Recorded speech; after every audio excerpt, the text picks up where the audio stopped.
Salutations, semence d'étoiles en pleine ascension. Je suis Kaya Mira et je vous apporte aujourd'hui une transmission de réalignement profond. Vos fréquences d'abondance s'éveillent et l'univers vous demande d'écouter avec un cœur grand ouvert, car ce qui arrive vers vous est sacré et exige un silence intérieur absolu.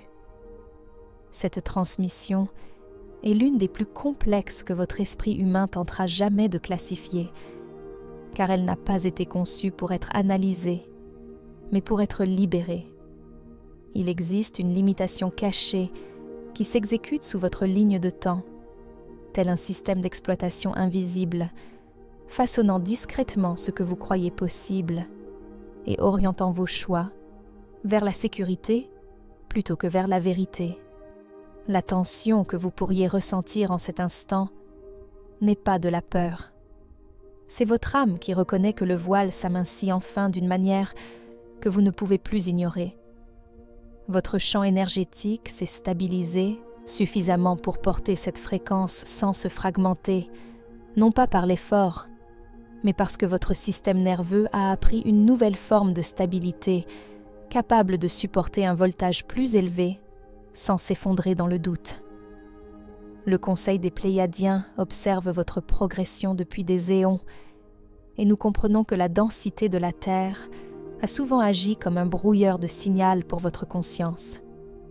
Ce que vous vivez actuellement est le grand réalignement, un moment où les courants cosmiques s'alignent avec votre propre structure cellulaire pour forcer l'expulsion des anciennes fréquences de survie. Vous avez longtemps fonctionné en mode de protection, mais ce mode devient désormais obsolète. La Terre elle-même change de signature vibratoire, et en tant que semence d'étoiles, vous êtes les premiers récepteurs de ces nouveaux codes de lumière. Ce n'est pas un processus passif, c'est une collaboration active entre votre volonté humaine et votre héritage galactique.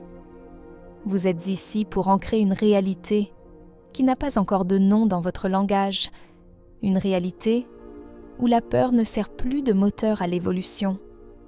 La ligne de temps que vous pensez vivre actuellement n'est pas votre chapitre final, mais une chambre de préparation où vous venez d'achever votre calibration ultime. Il y a une raison pour laquelle votre vie a souvent semblé être en mouvement, sans jamais réellement arriver à destination. Une raison pour laquelle vous pouviez accomplir de grandes choses tout en ressentant un vide persistant.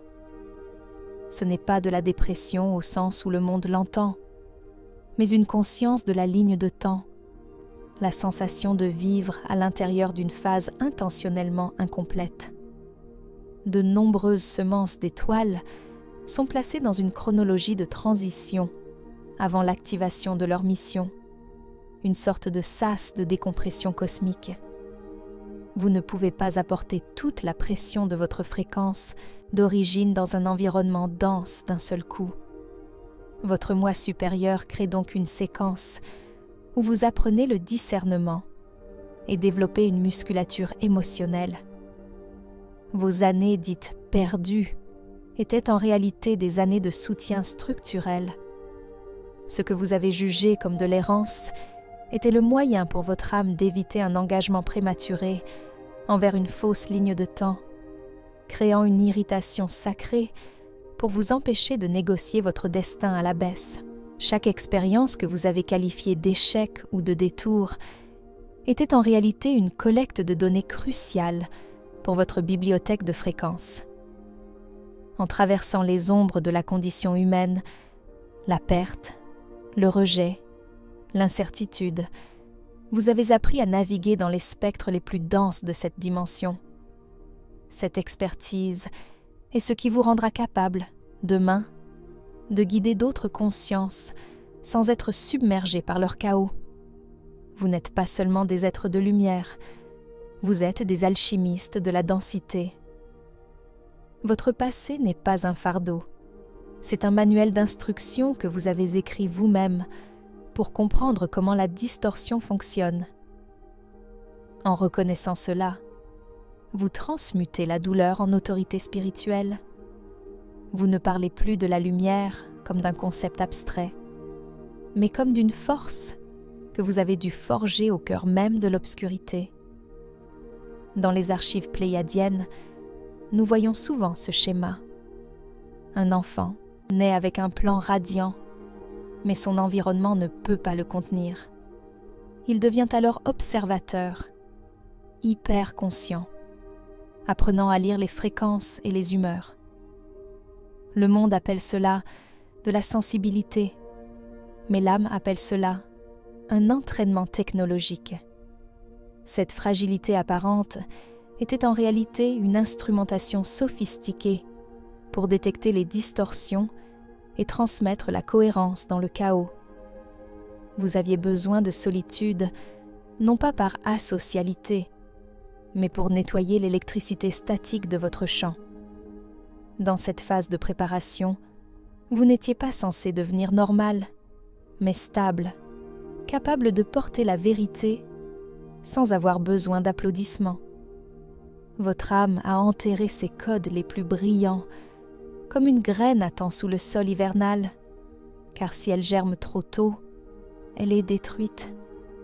Vous attendez les conditions précises qui murmurent « maintenant ». Ce moment arrive lorsque le monde extérieur continue de s'agiter, tandis qu'en vous, un silence spécifique s'installe, comme l'océan qui se retire avant qu'une vague ne révèle les trésors cachés. Votre biologie subit actuellement une métamorphose silencieuse, car vos brins d'ADN, longtemps restés en sommeil, commencent à répondre aux bombardements de photons issus du centre galactique. Ce que la science humaine nomme ADN poubelle est en réalité votre antenne multidimensionnelle qui se déploie. Vous pourriez ressentir des vertiges, des changements soudains de température corporelle ou des rêves d'une clarté déconcertante. Ce sont les signes que votre corps physique tente de rattraper la vitesse de votre corps de lumière. Il est essentiel de traiter votre véhicule physique avec une immense compassion durant cette phase. Vous n'êtes pas en train de tomber malade, vous êtes en train de vous mettre à jour. Votre système nerveux est en train d'être recablé pour devenir un conducteur de fréquence supérieure, et cela demande du repos, de l'eau pure et un ancrage profond à la terre. L'éveil n'est pas seulement une question de paix ou de lumière douce. C'est un processus électrique. C'est une augmentation du courant circulant dans le système humain, et si le canal n'est pas préparé, ce courant peut être interprété à tort comme de l'anxiété, de l'insomnie ou un bouleversement émotionnel. Votre corps n'est pas séparé de votre chemin spirituel, il est l'instrument par lequel le chemin devient réel. Beaucoup s'éveillent intellectuellement, mais s'effondrent physiquement, parce que leur système nerveux fonctionne encore sur de vieux programmes de survie. La véritable préparation ne réside pas dans ce que vous pouvez croire, mais dans ce que vous pouvez contenir. Pouvez-vous contenir l'inconfort sans vous abandonner? Pouvez-vous contenir l'incertitude sans vous précipiter vers une fausse certitude? Votre sensibilité n'est pas ce que vous êtes, c'est ce que vous détectez. Pour stabiliser votre champ, vous devez cesser de vous demander ce qui ne va pas chez vous et commencer à demander quelle fréquence vous traverse.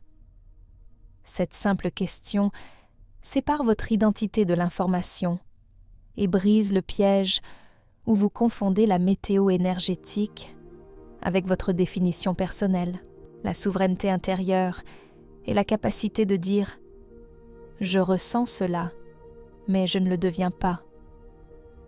C'est cette stabilité qui permet à la prochaine couche de mémoire de revenir en toute sécurité. Votre âme a fait preuve de miséricorde en gardant certaines portes fermées jusqu'à ce que votre canal puisse porter la lumière sans se briser. Votre passé peut sembler désordonné, mais vu d'en haut, votre vie n'est pas une route droite, c'est une constellation. Lorsque suffisamment de lumière s'allume, le motif devient évident. Tout vous calibrait pour porter une fréquence de mission sans distorsion.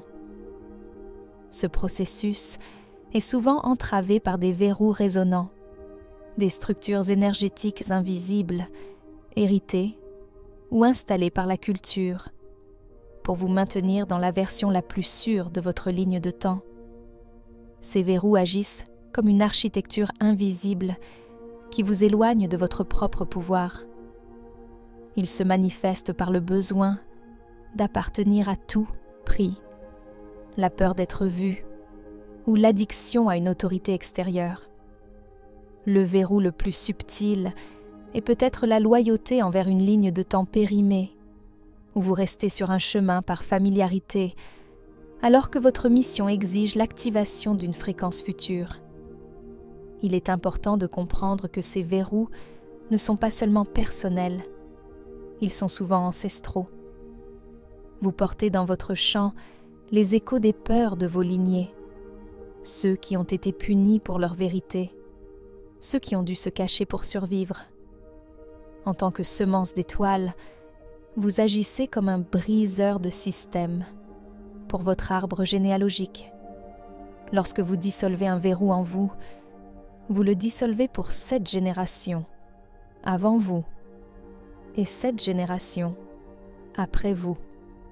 C'est une tâche monumentale qui explique pourquoi vous avez parfois l'impression de porter un poids qui ne vous appartient pas. Vous nettoyez les débris d'une histoire qui n'est plus la vôtre pour permettre à une nouvelle génétique spirituelle de s'épanouir. Chaque fois que vous choisissez la vérité plutôt que la conformité, vous libérez des milliers d'âmes de la répétition.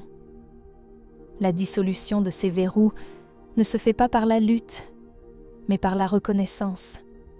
Lorsque vous choisissez l'alignement, l'ancienne ligne de temps proteste souvent violemment, essayant de vous ramener par la culpabilité ou la logique. Ce n'est pas un signe d'erreur, mais la preuve que le verrou a été touché. Une fois libéré, vous commencez à recevoir des codes de lumière, des technologies vivantes de souvenirs qui se manifestent par la géométrie sacrée et les synchronicités. La géométrie n'est pas une décoration, c'est le squelette de la fréquence. Elle contourne l'esprit analytique pour parler directement au corps subtil, réintroduisant votre système à la cohérence. Votre ADN reconnaît ses motifs comme un voyageur reconnaît sa langue maternelle. La répétition de ces symboles dans votre vie n'est pas une coïncidence, c'est une calibration. Cependant, ne transformez pas cette technologie en superstition. La question n'est pas de savoir ce qu'un symbole signifie dans un livre, mais ce que votre corps ressent en sa présence. Expansion ou contraction, chaleur ou effondrement. La navigation quantique dans les lignes de temps est le cœur de votre expérience actuelle. Votre vie n'est pas une série d'événements, mais une série de choix de fréquences. Les événements ne sont que des échos. Le véritable choix se produit dans votre champ émotionnel, dans ce que vous tolérez et ce que vous croyez mériter. Lorsque vous êtes dans la peur, vous interprétez tout comme une menace et vous retardez votre expansion. Lorsque vous êtes en cohérence, vous interprétez la vie comme un guide. Vous ne sautez pas vers une vie parfaite d'un seul coup. Vous choisissez l'étape suivante la plus alignée et le chemin se révèle à mesure que vous marchez. Votre guidance n'est pas un projecteur vers l'horizon, mais une lampe pour le pas suivant. Même les pauses sur le chemin, ces moments où rien ne semble se passer, sont essentiels. C'est là que l'intégration recable votre canal. La ligne de temps recule comme un arc pour mieux vous projeter vers l'avant. Durant ces phases, ne poursuivez pas les signes. Revenez aux technologies simples. Respirez, hydratez-vous et nettoyez votre espace. Maintenir cette souveraineté dans un monde encore dominé par le bruit demande une discipline de l'esprit que peu possèdent. Vous devez devenir les gardiens de votre propre champ. Cela signifie choisir consciemment ce que vous consommez, non seulement en termes de nourriture, mais aussi d'informations, d'images et d'interactions sociales. Chaque donnée qui entre dans votre champ est une fréquence qui soit renforce votre cohérence, soit la fragmente. Devenir un émetteur harmonique exige que vous appreniez à dire non, avec une clarté absolue, aux énergies qui drainent votre vitalité.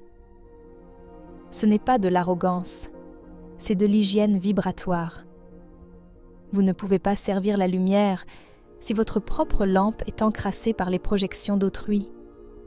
Votre champ est votre territoire sacré, et c'est à partir de cette pureté que votre véritable pouvoir rayonne. À un certain stade de l'éveil, vous cesserez d'essayer de convaincre les autres ou de justifier vos changements. Vous passerez de la diffusion d'arguments à la diffusion de la cohérence. C'est ce que nous appelons l'émission harmonique. Votre fréquence devient votre message. Le champ autour de vous commence à se réorganiser simplement par contact avec votre stabilité. La cohérence est contagieuse. Comme un diapason, vous n'avez pas besoin de poursuivre les autres instruments. Ils s'ajusteront naturellement à votre note. Cela signifie aussi que vous deviendrez allergique à la distorsion, non par jugement, mais par réaction biologique. Votre corps dira non au contrat basé sur le sacrifice de soi ou la fuite énergétique. L'amour véritable ne demande pas de devenir poreux ou de disparaître. C'est une clarté chaleureuse avec des limites saines. En incarnant cela, vous cessez de porter la responsabilité des émotions d'autrui et vous commencez à émettre une lumière qui rend la distorsion visible, ce qui peut provoquer des réactions chez ceux qui ne sont pas prêts, mais qui est nécessaire pour votre hygiène vibratoire. Votre mission individuelle s'inscrit dans un tissage plus vaste, une grille de lumière qui recouvre désormais la planète. Vous n'êtes pas des phares isolés, mais des points de connexion dans un réseau neuronal global de conscience supérieure. Lorsque vous stabilisez votre fréquence, vous facilitez le chemin pour des milliers d'autres qui sont encore dans la phase de confusion. Votre simple présence dans une pièce peut modifier la structure moléculaire de l'environnement. C'est cela, le service silencieux. Vous n'avez pas besoin de prêcher pour transformer. Vous avez besoin d'être. Plus vous incarnez votre signature stellaire, plus vous activez les codes dormants chez ceux que vous croisez, déclenchant des éveils en chaîne par simple résonance. Vous êtes les architectes invisibles de la nouvelle Terre, construisant les fondations vibratoires sur lesquelles les générations futures marcheront. Enfin, l'activation de votre mission arrive souvent sans grand fracas. Elle se présente comme un attrait constant, une forme de service vers laquelle vous revenez sans cesse, que ce soit l'enseignement, la création, la guérison ou simplement le maintien de la stabilité dans des environnements chaotiques. L'ego veut un titre, mais l'âme veut une fréquence. Chaque étape que vous franchissez dissout un voile supplémentaire et révèle qui vous étiez déjà avant d'entrer dans cette densité terrestre. Ne portez pas le deuil du temps perdu. L'urgence est souvent un écho de trauma, alors que l'âme se déplace avec précision. Celui qui a traversé la confusion peut guider les autres avec compassion. Avant de vous reposer, intégrez cette affirmation comme une clé.